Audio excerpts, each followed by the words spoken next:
much bigger HP pool and damage block, and when you're against a team that's largely physical damage, that damage block makes a big difference, and Ame felt confident he could just go charging in there as a result of it, and well, sure as hell right, he managed to help clean up for his team.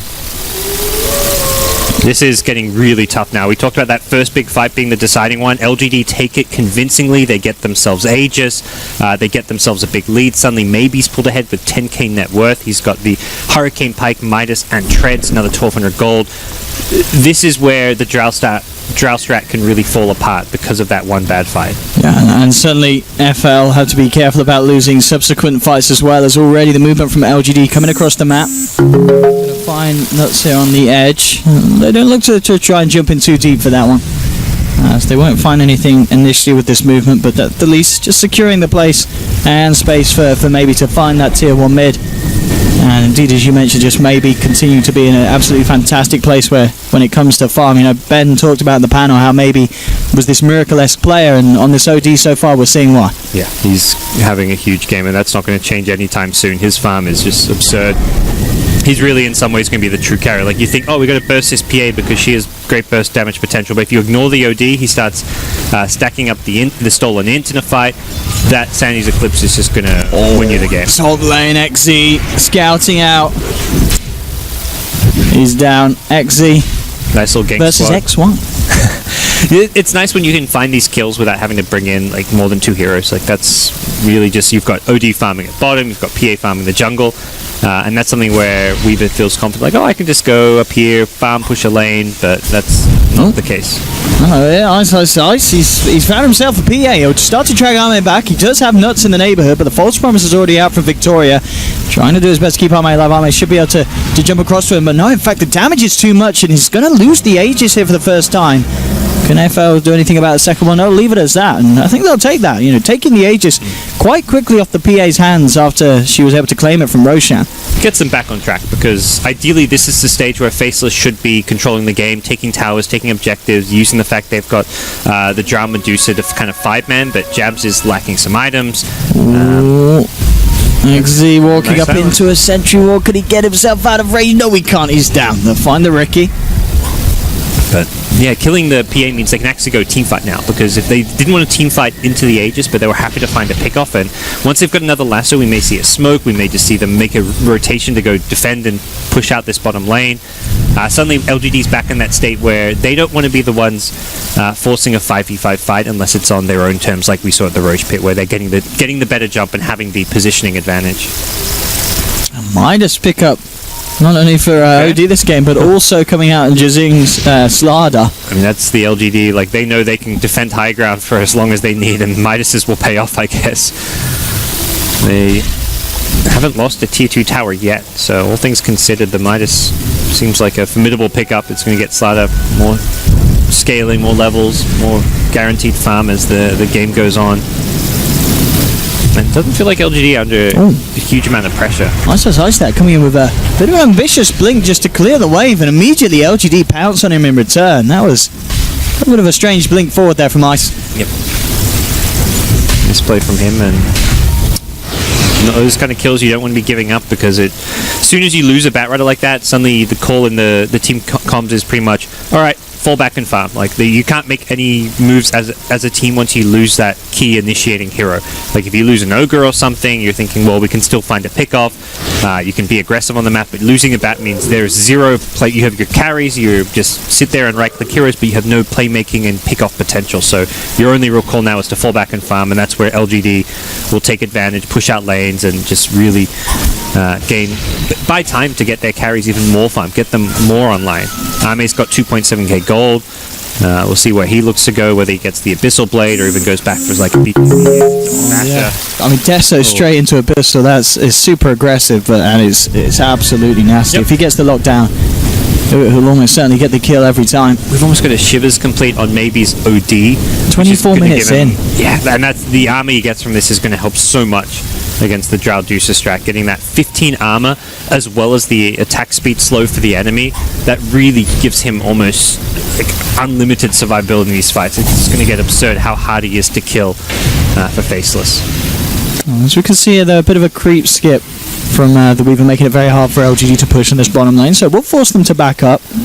And whilst this is happening, there's free space in the mid lane, where Black was able to find a bit of farm. So at the end of the day, that's sort of traded at time and space. It pays off for Faceless. I think one of the big reasons they're getting these Midases on LGD's side is because they recognize they can't, even with this lead of theirs, they can't really go end the game because they have very bad wave push. Slaughter and PA, neither hero really pushes waves at all. That's one of the downsides of PA. Despite us seeing a lot of PA in this tournament, normally it's paired with a mid hero that pushes waves quite well. OD is okay, but not great. The Astral, of course, able to clear a wave, but decently in the early to mid game, but come late game, you're kind of faster off just right-clicking down a wave, so you're not really much better than a PA, and that's really one of the big limitations of maybe LGD's drafts, is they're forced to play for late game, but that's LGD in their comfort zone, typically, so we'll see whether or not Faceless can try and punish that, or alternatively, it feels like they need to just match the farm. They're going to have to go late game with Drow right now. It's not the end of the world. We're seeing teams get better and better at scaling with Drow Ranger, the itemization, the play around the Drow. It's no longer this, oh, you've got to win the game by 30 minutes, push all the towers, or you lose kind of thing. You've got a Deucer, you've got a Drow. Deucer, one of the best late game carries out there, so by no means are Faceless like, oh, we're going late game, our strats failed. They're probably just thinking, this is the plan B, let's start playing the farming efficiency game rather than trying to team fight. Ooh, maybe he just waltzes in with the Shiva's Guard, and that spooks Jabs. Yep. Immediately stone gazing and backing off. And now at this point as well, you've got towards Ricky, who's also finished off a diffusal blade. XZ is going to be a little bit of a nightmare as well for these cores on Faceless. If he can get like a Manta style farm up as well, he's going to be a good hero to be able to burn down Jabs' mana pool on that Medusa as this game goes on. And LGD are going to look to force things in this middle lane. I think recognizing that there's just some key items missing on the Faceless side to really fight. But also key spells. The Stone Gaze being used, of course, means that's really the big team fight ultimate of Faceless. With no Stone Gaze, they're like, sweet, let's go. This is really a good time to take a free tower. Then they fall back and defend the tower. Oh, that's why. He has been spotted out here. That Astral, yeah, beautifully done there by maybe the Astral caught him mid-time lapse animation. He was trying to get his way out of there, XY, but the bug goes splat and maybe just continues to have this pretty much flawless game. 4-0-5, insane level of farm here to have it 27 minutes in, and mid lane LGD making sure the pain doesn't stop for Faceless. A quick jump in, and Faceless have to be careful now. Giving away kills like this, just allowing LGD to continue to build and grow this lead that they already have. Yeah, this is getting rough as far as the kills go. It's not totally all over, as mentioned. Faceless are looking to just play for that late game. They'll be able to defend their high ground pretty well with the Medusa on the front lines with Stone Gaze. Ice once he gets a 4-staff, he's getting picked off though for now. He needs that 4-staff. XZ jumping in. By the 4-staff. Jishing is there to back up. Yeah, the Firefly gave him the money for it, but didn't manage to buy it in time. Black's turning it around though. Yeah, he should be able to get Jishing actually by the way. Oh no, the smoke screen. JK, don't have detection though for Black. Black will be able to Shadow Blade as well. Jabs going for the Stone Gaze. TP out. He will make it. Luckily no dagger bash in time. I saw the PA TPing in the dagger flag. I'm like, that bashes. That's like the unluckiest Medusa you'll ever see, but gets out of there. It's still, a major OD problem. And OD's very good against Medusa in late game because Medusa takes a long time to kill. She's very tanky, but for an OD, that's just more and more into steal. And when you're stealing it, you're taking away the mana pool of Medusa, so there's less mana to use for the shield. So, as much as Medusa can scale into the late game, OD is ahead on farm and is a somewhat head-to-head counter in that carry matchup. So, it's going to be very tough for Medusa here. Probably need almost like a BKB at some point, which is never an item a Medusa really wants to build. Yeah, but as you said, just potentially when you've got to think about building against the OD. And it's going to get nasty. Yep. Silver's edge is being worked on by Black. He's pretty much got the money for it as well, just 50 gold. Oh, he's got it for the ultimate orb done as well. Yeah, nice. It gives him an ability to fight into the PA now, and also maybe take advantage of PA not having a BKB, so you can burst. Army's going to be very squishy if they go on him first with the Silver Edge, but that's where LGD have the better save. The False Promise has time and time again been one of the stronger tools on their side. Victoria has really won them the team fights when he's needed to. I believe the False Promise should also get rid of that break effect. So if you use it after the Silver Edge, break is gone and suddenly PA's got the evasion back, has the blur, and then life gets a lot easier for Arme not to die.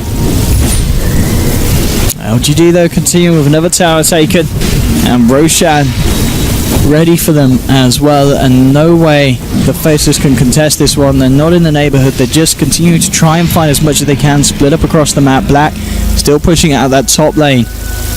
And that's maybe the next lane that we're going to see LG just turn their attention. Still a tier 1 and a tier 2 for the takings, and that's going to help accelerate LGD's lead even more. I think XY really wants to finish the Ag Scepter on Weaver. That's going to be his kind of item. He's got the Ogre Club. I just don't see a BKB really making that big a difference, as much as it's a nice item against an OD.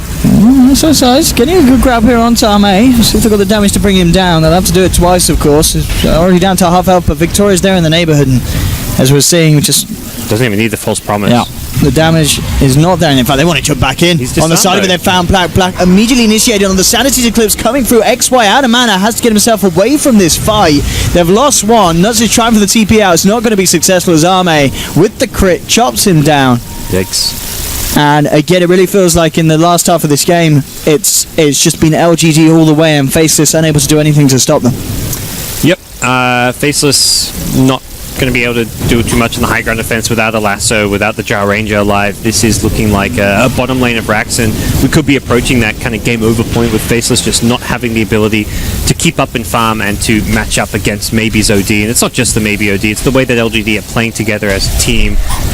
They just have such good coordination in these fights. They're just protecting each other well. They're using the Oracle very effectively, and we haven't seen Faceless able to prevent that false promise really coming into play. Well, let's see. As maybe seeing if he can get a jump in lasso. Back off cooldown. If he could start the fight here with something big, it'd be pretty absolutely paramount for them to get a defense. There's the jump in. It's a good one. They grab the Oracle, but immediately Arme's